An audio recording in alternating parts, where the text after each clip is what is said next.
warahmatullahi wabarakatuh. Di sini saya akan menjelaskan tentang pengertian aliran merkantilis, fisiokrat, dan skolastik. Dan siapa saja sih tokoh penting dalam aliran tersebut? Yang pertama adalah merkantilisme. Merkantilisme adalah doktrin ekonomi yang dominan di Eropa pada abad ke-16 hingga abad ke-18. Aliran ini ditandai dengan peraturan pemerintah yang bertujuan untuk meningkatkan kekuatan negara dengan mengorbankan negara saingan. Merkantilisme mencangkup kebijakan ekonomi nasional yang berfokus pada akumulasi cadangan moneter melalui pencapaian neraca perdagangan yang positif, terutama untuk barang jadi. Kebijakan-kebijakan ini seringkali menimbulkan konflik dan banyak mendorong ekspansi kolonial. Banyak negara Eropa pada abad ke-16 seperti Portugal, Spanyol, Inggris, Prancis, dan Belanda. Dan tokoh-tokoh penting dalam aliran tersebut sangat banyak, akan tetapi saya akan menjelaskan 3 tokoh penting. Yang pertama adalah Jean Bodin, seorang sarjana Prancis yang memperkenalkan teori uang dan harga. Jadi, Jean Bodin adalah seorang sarjana Prancis yang dikenal sebagai salah satu orang pertama yang secara sistematis mempresentasikan teori uang dan harga. Ia berpendapat bahwa peningkatan jumlah uang dan perdagangan luar negeri, praktik monopoli, dan gaya hidup mewah para bangsawan dan raja dapat menyebabkan kenaikan harga barang. Teori uang Bodin dianggap sangat maju dan menjadi dasar bagi pengembangan teori kuantitas uang oleh Irving Fisher. Yang kedua adalah Thomas Mun, seorang pedagang Inggris yang menulis tentang manfaat perdagangan luar negeri. Jadi, Thomas Mun adalah seorang pedagang Inggris yang kaya raya yang dikenal karena tulisan-tulisannya yang luas tentang perdagangan luar negeri. Dari buku keduanya, beliau menyampaikan bahwa cara yang bisa dilakukan untuk meningkatkan kekayaan dan harta kita adalah dengan perdagangan luar negeri, di mana kita harus selalu mematuhi peraturan ini. Peraturannya adalah menjual lebih banyak kepada orang asing setiap tahun daripada yang kita konsumsi, karena bagian dari stok yang kita kembalikan kepada kita dalam bentuk barang dengan harus dibawa pulang dalam bentuk harta. Dan yang ketiga adalah Jean-Baptiste Colbert, seorang negarawan Prancis yang memegang peran penting dalam kebijakan ekonomi pada masa Raja Louis.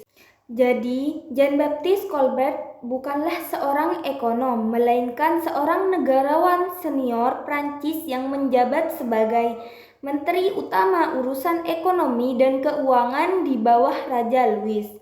Selama masa jabatannya, peran perdagangan menjadi semakin signifikan. Adanya banyak analisis yang terbentuk antara perdagangan dan penguasa, di mana perdagangan memperkuasa dan mendukung posisi penguasa, dan sebagai imbalannya penguasa memberikan bantuan perlindungan seperti monopoli dan hak-hak istimewa lainnya. Yang kedua adalah aliran fisiokrat. Aliran fisiokrat adalah aliran ekonomi yang menekankan sumber daya alam sebagai sumber kekayaan utamanya. Mereka percaya bahwa harmoni alam dan kegiatan ekonomi manusia. Aliran ini muncul sebagai kritik terhadap pemikiran ekonomi merkantilis. Tokoh utama dalam aliran fisiokrat adalah Francois Quesnay.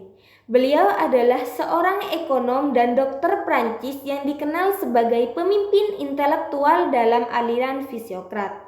Ia terkenal karena menerbitkan Tableau Ekonomi atau tabel ekonomi pada tahun 1758 yang menjadi landasan bagi gagasan-gagasan fisiokrat.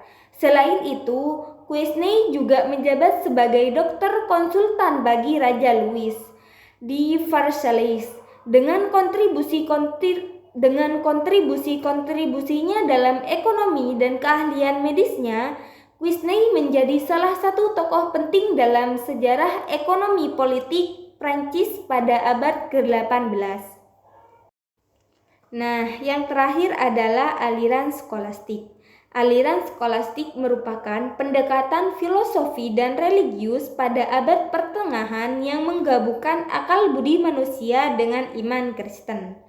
Pemikiran ekonomi pada masa skolastik sangat dipengaruhi oleh ajaran Gereja Katolik, di mana pengambilan bunga tidak sama sekali dibenarkan dan terdapat penekanan besar pada keadilan sosial.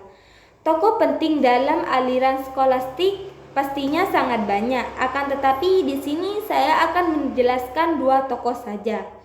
Yang pertama adalah Arbertus Magnus, seorang filsuf dan teolog Jerman yang menekankan harga yang adil dalam kegiatan ekonomi.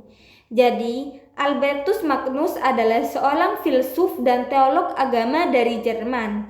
Salah satu pandangannya yang terkenal adalah konsep harga yang adil dan masuk akal. Baginya, harga yang adil adalah harga yang proporsional dengan biaya dan upaya yang kita keluarkan untuk menciptakan barang tersebut. Menurut pandangan ini, kegiatan ekonomi harus mempertimbangkan unsur keadilan, menggunakan harga yang lebih tinggi dari biaya dan pengorbanan yang dikeluarkan untuk menciptakan barang tersebut dianggap tidak etis dan tidak layak untuk dihargai. Dan yang kedua adalah Thomas Aquinas. Thomas Aquinas adalah seorang teolog Italia yang menekankan pengambilan bunga atas uang yang dipinjamkan.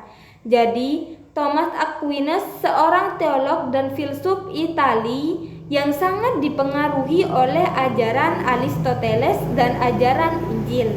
Dalam karyanya yang terkenal yaitu Summa Theologica, Aquinas menegaskan bahwa mengambil bunga atas uang yang dipinjamkan adalah tidak adil, karena itu sama saja dengan menjual sesuatu yang tidak ada.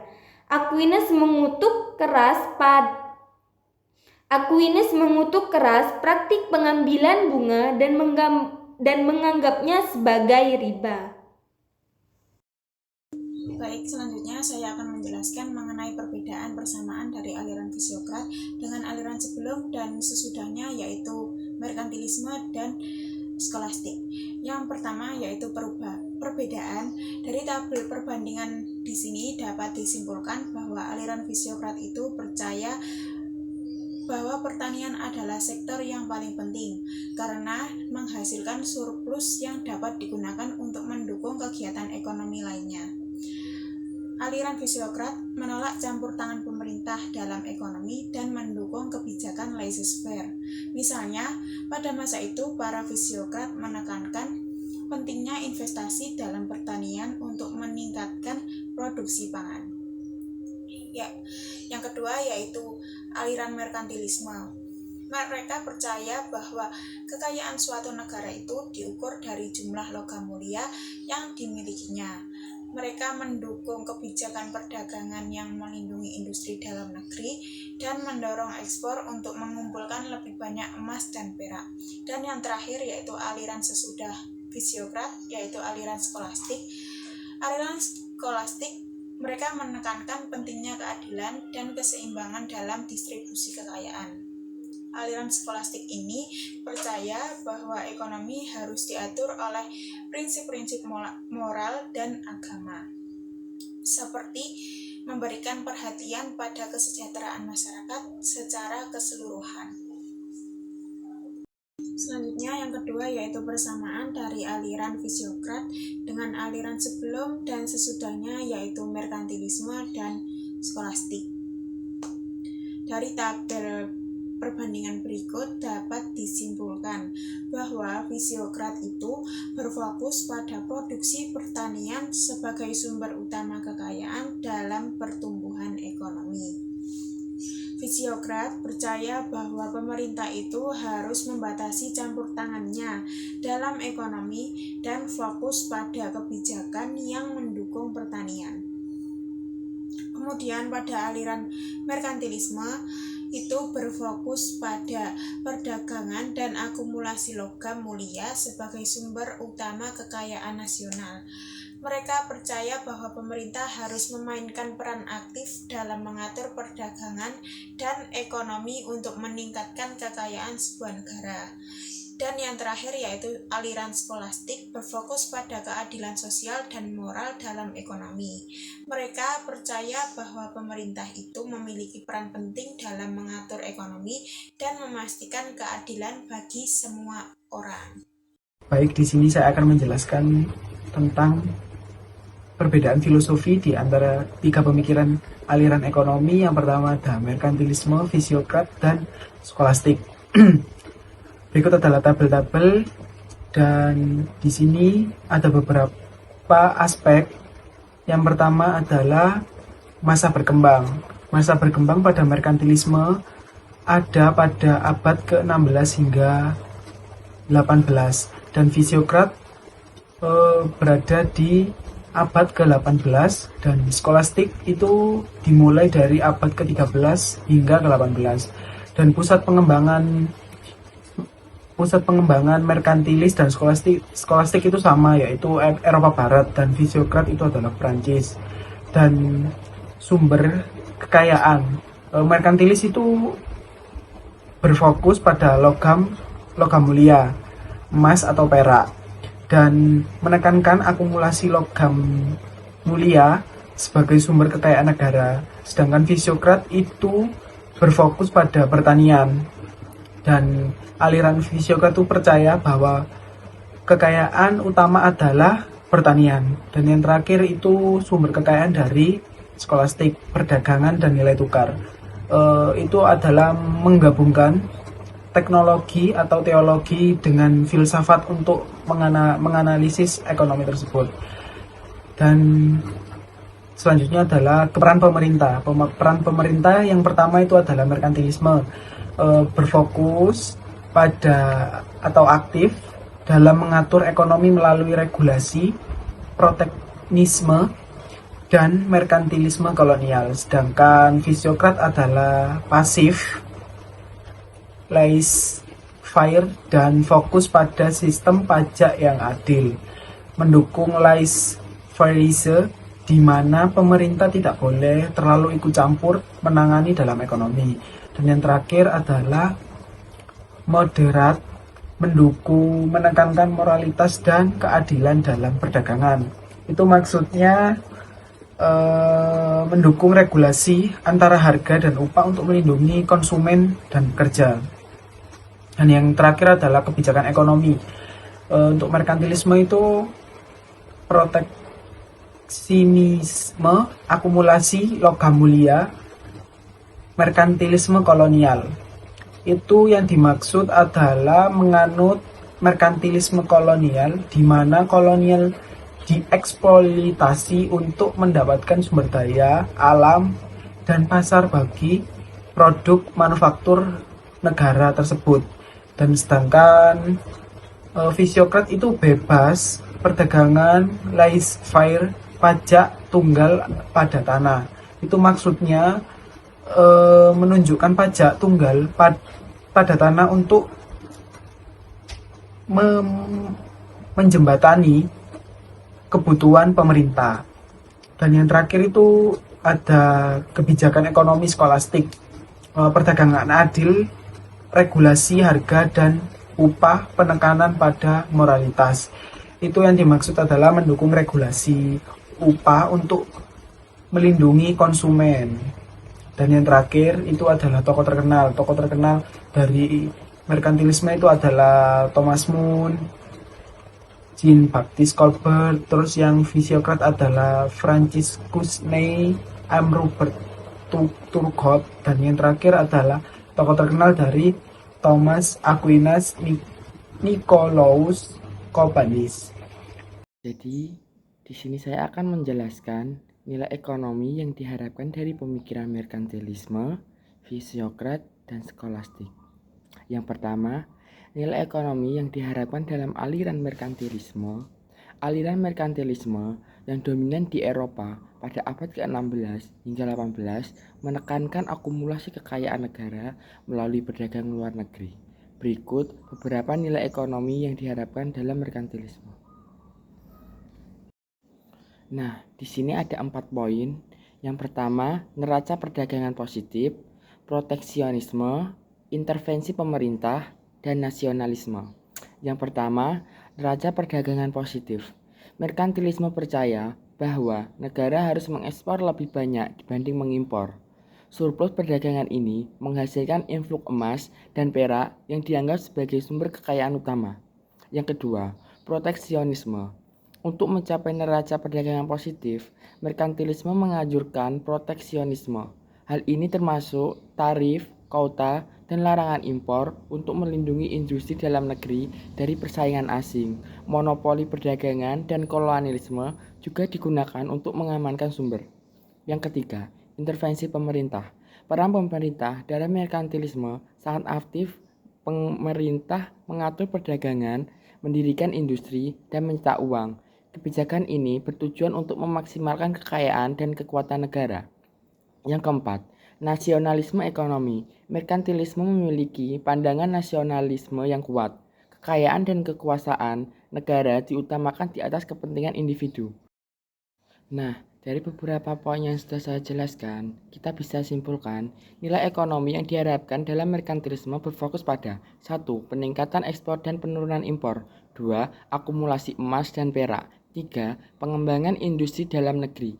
4. Penguatan militer dan perluasan wilayah. 5. Peningkatan pendapatan pajak untuk membiayai program pemerintah. Meskipun merkantilisme telah ditinggalkan sebagai teori ekonomi utama, beberapa aspeknya masih sangat relevan dalam kebijakan ekonomi modern, seperti proteksi industri dan promosi ekspor.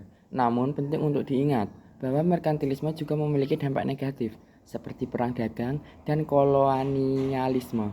Pendekatan yang lebih seimbang dan berfokus pada pembangunan berkelanjutan dan kesejahteraan rakyat umumnya lebih diutamakan dalam kebijakan ekonomi. Selanjutnya, nilai ekonomi yang diharapkan dalam aliran fisiokrat. Para fisiokrat, pelopor pemikiran ekonomi klasik, menekankan pentingnya nilai ekonomi yang diharapkan dalam mencapai kemakmuran bangsa. Berikut beberapa poin pentingnya. 1. Sumber kekayaan. 2. Peran pemerintah. 3. Pajak yang adil. 4. Laissez-faire. Sumber kekayaan. Fisiokrat meyakini bahwa sumber kekayaan sejatinya berasal dari tanah dan pertanian. 2. Peran pemerintah. Peran pemerintah terbatas dalam perekonomian. 3. Pajak yang adil. Pajak yang adil sebagai upah yang dibayarkan rakyat kepada pemerintah atas jasa pemeliharaan infrastruktur dan keamanan. 4. Laissez-faire. Fisiokrat menganut prinsip laissez-faire di mana pemerintah tidak boleh secara aktif mengatur pasar. Mereka percaya mekanisme pasar alami didorong oleh kepentingan pribadi individu, akan menghasilkan keseimbangan dan optimasi ekonomi. Dari penjelasan yang sudah saya jelaskan tadi, kita bisa simpulkan nilai ekonomi yang diharapkan dalam aliran fisiokrat berfokus pada 1. Peningkatan produksi pertanian melalui intensifikasi dan perluasan lahan. 2. Pengembangan infrastruktur untuk mendukung distribusi dan perdagangan. 3. Pendidikan dan pelatihan untuk meningkatkan keterampilan tenaga kerja. 4. Penegakan hukum dan kepastian hukum untuk melindungi hak milik dan kontrak. Yang berikutnya, nilai ekonomi yang diharapkan dalam aliran skolastik. Aliran skolastik yang berkembang di Eropa pada abad pertengahan menggabungkan teologi dan filsafat dengan pemikiran ekonomi. Berikut beberapa nilai ekonomi yang diharapkan dalam skolastik. Poin pertama, keadilan dan etika. 2. Batasan keuntungan. 3. Peran uang. Dan 4. Harga yang wajar. Keadilan dan etika skolastik menekankan pentingnya keadilan dan etika dalam kegiatan ekonomi. Mereka percaya bahwa harga barang dan jasa harus wajar dan tidak menipu. Praktik seperti penipuan, penimbuan, dan riba dikecam karena dianggap tidak adil dan merugikan masyarakat. Yang kedua, batasan keuntungan skolastik. Meyakini bahwa pengejaran keuntungan yang berlebihan tidak sejalan dengan moralitas. Mereka menganjurkan kesederhanaan dan kejujuran dalam berbisnis. Keuntungan yang diperoleh harus proporsional dengan usaha dan resiko yang ada. Ketiga, peran uang. Uang dilihat sebagai alat tukar dan satuan pengukur nilai. Skolastik menentang penimbunan uang dan spekulasi karena dianggap tidak produktif dan dapat merusak ekonomi. Mereka mendukung penggunaan uang untuk investasi dan kegiatan ekonomi yang bermanfaat. Yang keempat, harga yang wajar. Skolastik percaya bahwa harga barang dan jasa harus wajar dan tidak menipu. Harga ini ditentukan berdasarkan biaya produksi, nilai intrinsik barang, dan permintaan pasar. Monopolistik dan pradik anti persaingan yang memanipulasi harga dikecam karena merugikan konsumen. Meskipun beberapa aspek skolastik mungkin tidak sesuai dengan realitas ekonomi modern, nilai-nilai inti mereka tentang keadilan, etika, dan kebertanggungjawaban tetap relevan dalam diskusi tentang peran ekonomi dalam masyarakat yang adil dan sejahtera. Nah, di sini saya akan menjelaskan tentang kebijakan instrumen yang digunakan oleh aliran merkantilis. Seperti gambar yang sudah ada di atas, mereka adalah tokoh terkenal dari aliran merkantilis, yaitu Thomas More dan Jenna Baptist Colbert. Kebijakan instrumental sendiri adalah kebijakan yang digunakan sebagai alat untuk mencapai tujuan tertentu. Dan kebijakan instrumental dari aliran merkantilis sendiri yang pertama adalah eksionisme. Kebijakan ini bertujuan untuk meningkatkan ekspor dan mengurangi impor melalui penggunaan tarif, kuota, dan larangan impor. Dengan demikian, negara dapat mengendalikan aliran perdagangan untuk meningkatkan kekayaan dan kekuatan ekonomi. Yang kedua adalah merkantilisme kolonial. Kebijakan ini melibatkan pendirian koloni sebagai cara untuk mendapatkan sumber daya alam dan membuka pasar baru. Dengan menguasai koloni, negara dapat memperluas pengaruhnya dan memperoleh keuntungan ekonomi yang lebih besar. Dan yang ketiga adalah akumulasi kekayaan. Salah satu tujuan utama merkantilisme adalah meningkatkan cadangan emas dan perak. Dengan menumpulkan logam mulia, negara dapat memperkuat mata uangnya, meningkatkan kekayaannya, dan memperkuat posisinya dalam perdagangan internasional. Nah, selanjutnya saya akan menjelaskan tentang kebijakan instrumen dari aliran fisiokrat. Kebijakan instrumen sendiri adalah kebijakan yang digunakan dari pemikir aliran. Nah, tokoh terkenal dari fisiokrat sendiri yang pertama yaitu Francois Quesnay dan yang kedua Anne Rupert Turgot. Langsung saja, kebijakan instrumen yang pertama yaitu laissez-faire. Nah, laissez-faire ini membiarkan pasar bebas beroperasi tanpa campur tangan pemerintah. Kenapa begitu? Karena fisiokrat ini menganggap pemerintah itu akan merusak tatanan alam atau hukum alam. Sementara fisiokrat sendiri itu percaya pada hukum alam gitu. Yang kedua yaitu pajak teritorial, memungut pajak atas tanah yang dianggap sebagai sumber kekayaan utama. Nah, pajak atas tanah ini dianggap fisiokrat sebagai sumber kekayaan utama. Yang terakhir yaitu investasi dalam infrastruktur, seperti membangun jalan, jembatan, dan pelabuhan untuk meningkatkan produktivitas pertanian. Fisiokrat ini investasinya dalam infrastruktur seperti jalan, jembatan, pelabuhan itu untuk meningkatkan produktivitas pertaniannya. Baik, di sini saya akan lanjutkan tentang kebijakan instrumen yang digunakan oleh pemikiran aliran ekonomi skolastik. Baik, yang pertama adalah hukum alam. menetapkan hukum berdasarkan prinsip moral dan etika. Itu yang dimaksud adalah merupakan proses yang berkelanjutan dan membutuhkan komitmen dari semua pihak. Yang pertama ya ada pemerintah, masyarakat, dan individu masing-masing. Dan yang kedua adalah peran pemerintah yang terbatas. Itu maksudnya pemerintah harus ikut campur tangan dalam hal ekonomi untuk menegakkan hukum alam dan melindungi hak individu. Dan yang terakhir adalah keadilan sosial. Itu yang dimaksud adalah mempromosikan keadilan sosial dan kesejahteraan rakyat. Di mana keadilan sosial itu berarti memastikan bahwa semua orang memiliki kesempatan yang sama untuk mencapai potensi mereka. Sedangkan kesejahteraan masyarakat itu berarti memastikan bahwa semua orang memiliki akses kebutuhan dasar seperti makanan, tempat tinggal, dan perawatan kesehatan. Berikut adalah contoh penerapan instrumen kebijakan merkantilisme. Contohnya di Inggris, menerapkan kebijakan merkantilisme selama abad ke-17 dan ke-18. Kebijakan ini membantu Inggris menjadi negara adidaya ekonomi di dunia, fisiokrat. Contohnya di Prancis, menerapkan kebijakan fisiokrat selama abad ke-18. Kebijakan ini membantu modernisasi ekonomi Prancis dan meningkatkan taraf hidup rakyat. Yang ketiga, skolastik. Gereja Katolik menerapkan prinsip-prinsip skolastik selama abad pertengahan. Prinsip-prinsip ini membantu membentuk sistem ekonomi dan sosial Eropa.